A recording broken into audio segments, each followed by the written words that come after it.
saudara, kembali lagi bersama saya Evi Kartika dalam acara Bincang Velox. Perkembangan radikalisme di Indonesia sampai saat ini masih sangat tinggi. Bahkan beberapa kelompok sudah mampu menyesup ke dalam lingkaran aparatur sipil negara.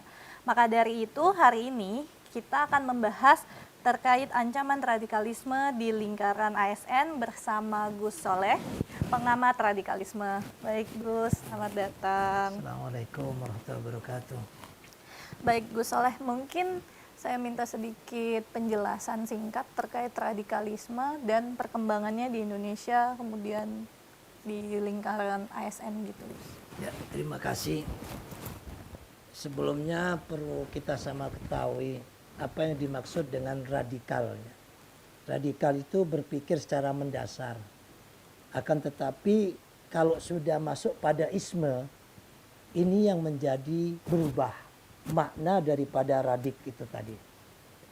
Isme ini berarti adalah kelompok yang mana menganggap bahwa kelompoknya atau golongannya adalah yang benar dan kelompok lain adalah salah.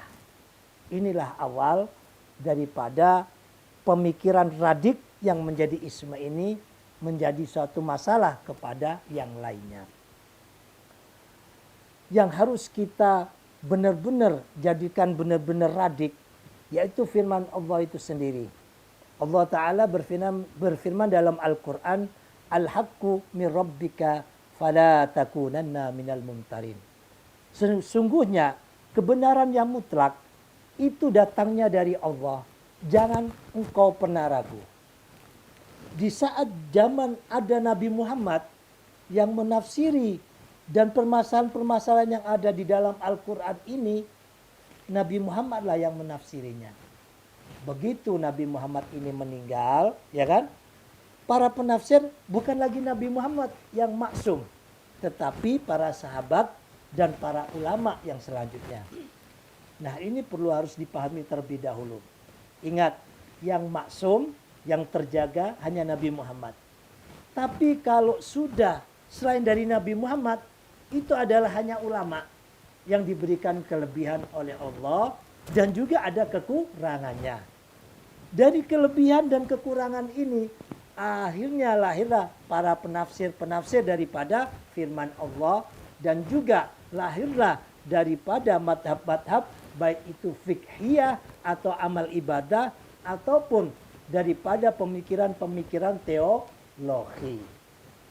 Radikal ini menjadi suatu bentuk permasalahan apabila menganggap madhabnya ini yang paling benar.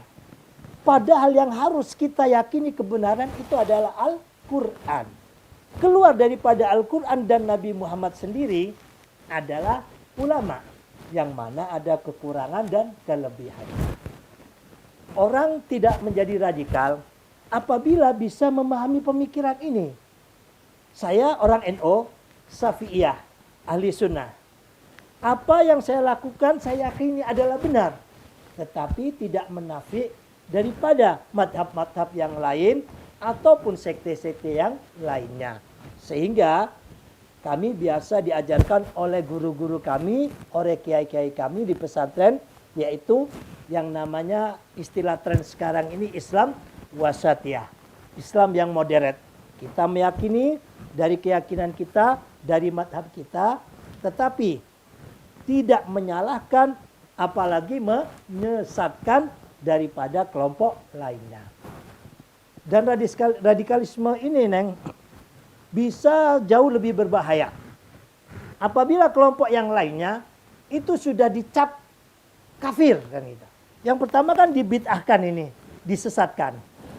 Nah, apabila ini kita tidak memiliki pemikiran-pemikiran wasatiyah, pemikiran yang tadi membid'ah-bid'ahkan, yang menyesatkan ini akhirnya menjadi dalam, yaitu bahwa kelompok yang lainnya adalah kafir. Akhirnya lahirlah kelompok-kelompok yaitu yang biasa disebut dengan takfiri. Lah dari kelompok takfiri ini apabila tidak segera dicegah, bisa jadi mereka akan menjadi teroris. Loh kok bisa? Ya jelas bisa. Sebab apa? Sesama Islamnya saja dikafirkan kan gitu. Dan apabila ini terus tidak dicegah, akan meningkat pemikiran-pemikiran ini menganggap bahwa kebenaran hanya miliknya. Kemudian Gus, kira-kira indikator apa aja untuk melihat bahwa ASN ini sudah terpapar atau belum? Ya, indikatornya banyak yang terjebak hanya dengan penampakan pada sesuatu yang bersifat pakaian saja kan gitu. Sehingga apa yang disampaikan oleh Kementerian Agama mengenai celana cingkrang dan lain sebagainya itu tidak masuk pada esensi. Justru yang membahayakan itu yaitu apa? Para pegawai negeri ini adalah penyanggah daripada roda perekonomian, roda kemajuan, roda perkembangan bangsa ini. Sementara negara kita adalah negara kesepakatan atau yang biasa para santri atau para kiai menyebutnya yaitu misakun golido. Kesepakatan perjanjian yang kuat, apa itu? Yaitu Pancasila.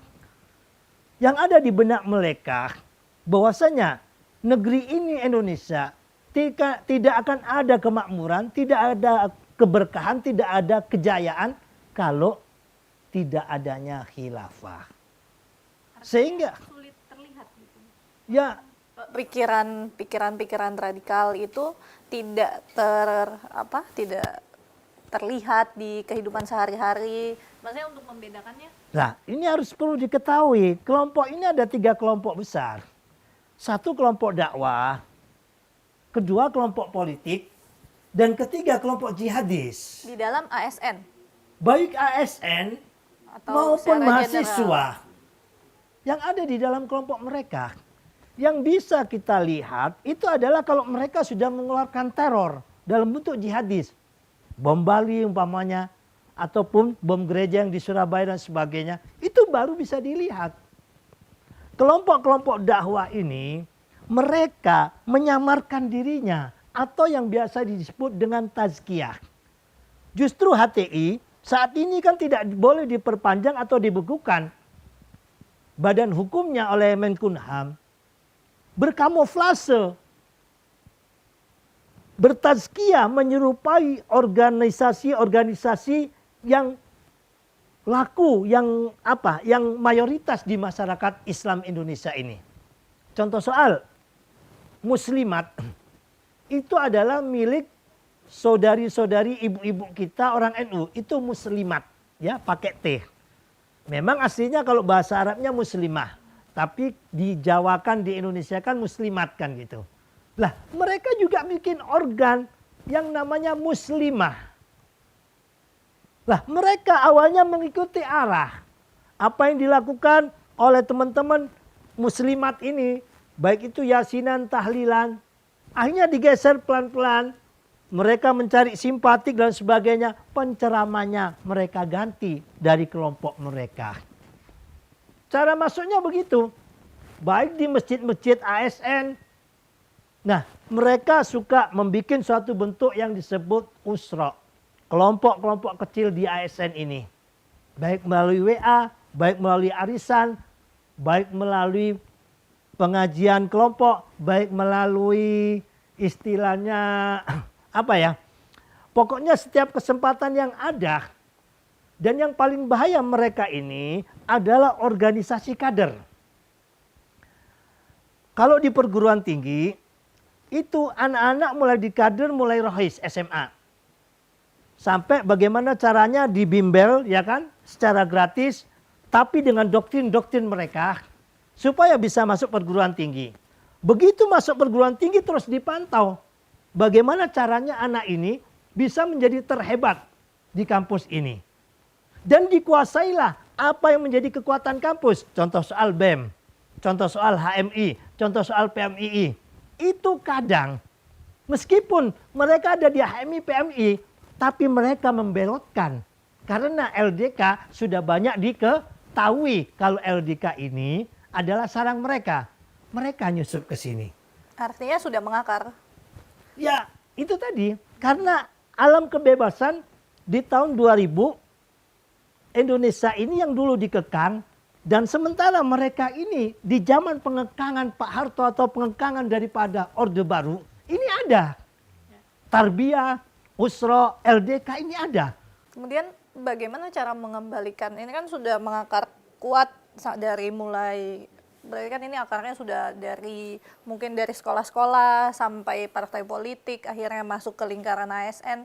Jadi kira-kira bagaimana yang harus dilakukan pemerintah saat ini mungkin, Gus? Ya. Gus katakan bahwa pemerintahan Pak Jokowi ini kebakaran jenggot. Karena di saat zaman Pak Jokowi lah berani tegas menyatakan bahwa HT itu tidak dibolehkan, tidak diperpanjang. Ingat, sebelum zaman Pak Jokowi, mereka sudah seperti desa mengepung kota. Membikin perda-perda syariat.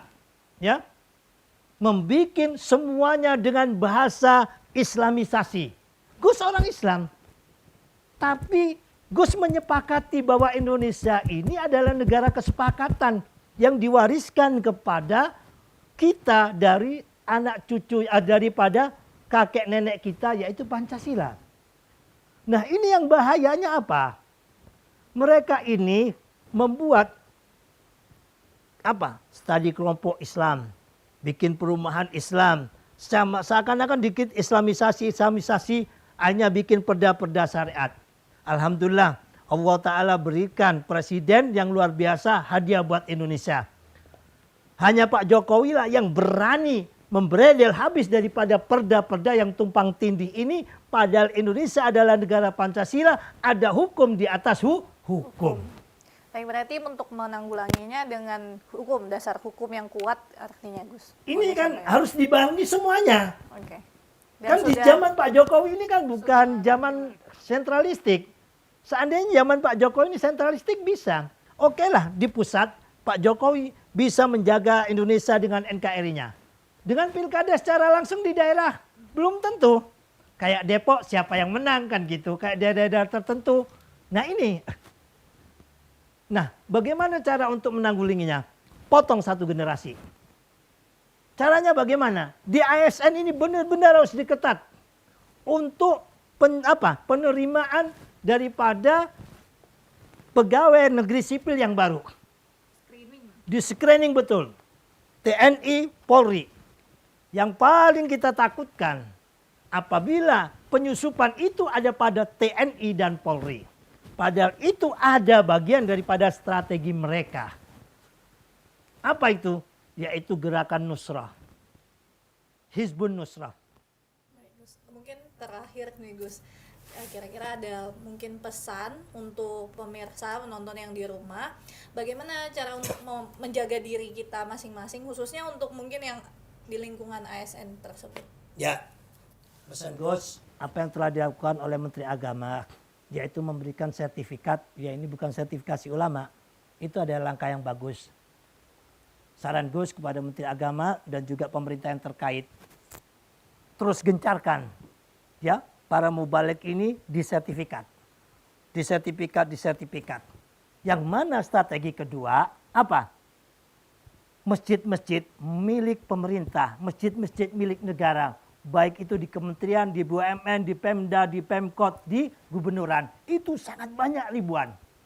Nah langkah keduanya ini, mubalik. Ya, di lingkungan masjidnya negara ataupun Pemda, ini tidak diizinkan berkhutbah ataupun berceramah kecuali yang sudah memiliki sertifikat. Dalam artian apa? Keilmuannya jelas. Di dalam sertifikat itu harus dijelaskan madhabnya apa. Saya Gus Saleh Marzuki, ya, madhab saya apa? NU Syafi'iyah, ya kan gitu. Nah harus jelas Malikiyah, Hanafiyah, Hambaliyah. Indonesia ini negara demokratis. Yang mau Syiah monggo kan gitu loh. Iya. Nah, ini pentingnya punya sertifikat.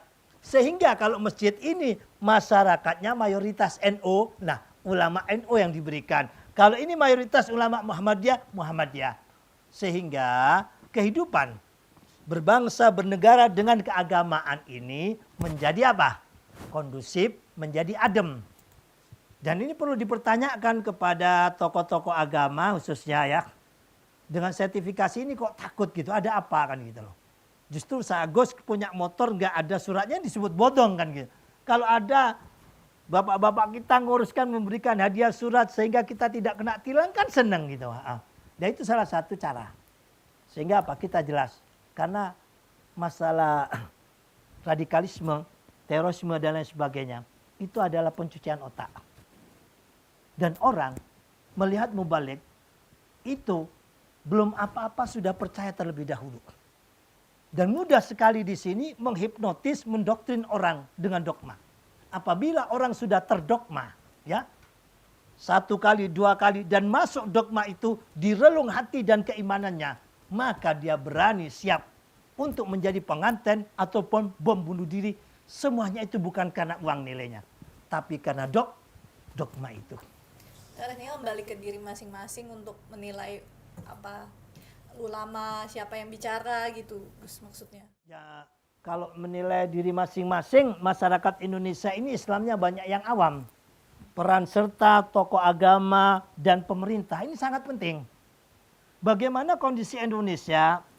Kalau Gus lihat ya, mulai tahun 2000, begitu dahsyatnya karena Gus alumni Gontor di samping sebelumnya di Tebu Ireng, banyak teman-teman Gus itu yang aktivis di Tarbiyah, di LDK, di Usra.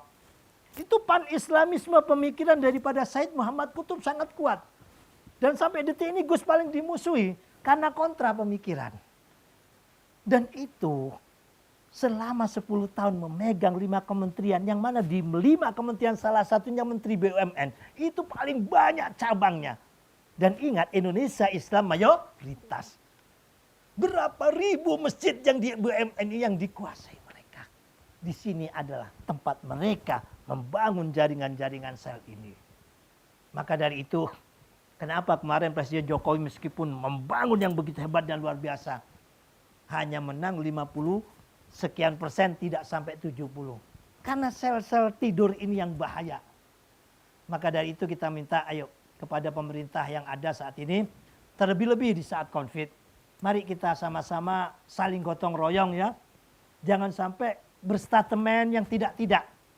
Karena sedikit pun kita berstatemen akan selalu digoleng oleh mereka.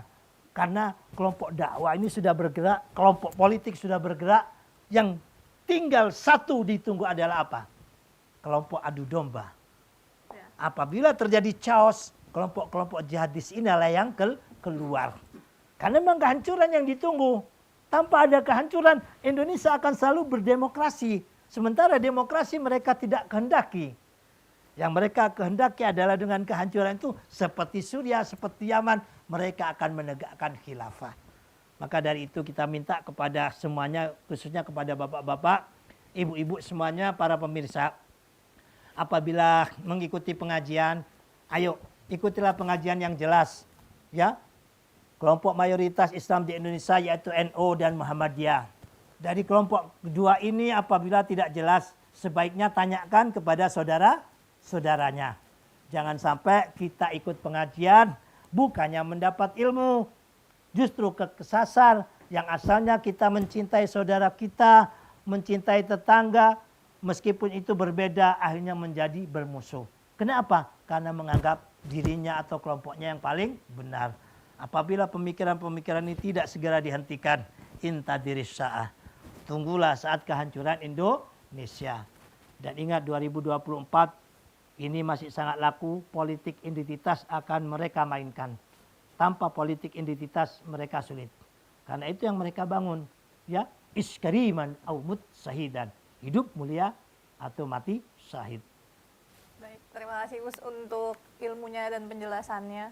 Mungkin ini juga ilmu baru untuk saya dan yang lainnya. Terima kasih juga. Ya mudah-mudahan apa yang kami sampaikan ini menjadi sesuatu yang manfaat ya. Umpamanya ini perjalanan kan gitu. Pak Jokowi itu udah panjang banget kan gitu. Tapi ya alhamdulillah ada Pak Jokowi sehingga lebih baik terlambat daripada tidak sama sekali. Dan kita berdoa semoga Indonesia tetap menjadi negeri yang gemah lipa loh. Cinawi, murah sandang, murah pangan, murah papan, toto tentrem, kerto rarjo. Amin. Allahumma amin. Assalamualaikum warahmatullahi wabarakatuh. Baik saudara, sekian bahasan kita terkait ancaman radikalisme. Dapat disimpulkan bahwa radikalisme membutuhkan sinergitas antara pemerintah, tokoh masyarakat, dan pribadi kita masing-masing. Saya Evi Kartika, sampai jumpa dalam Bincang Velog selanjutnya.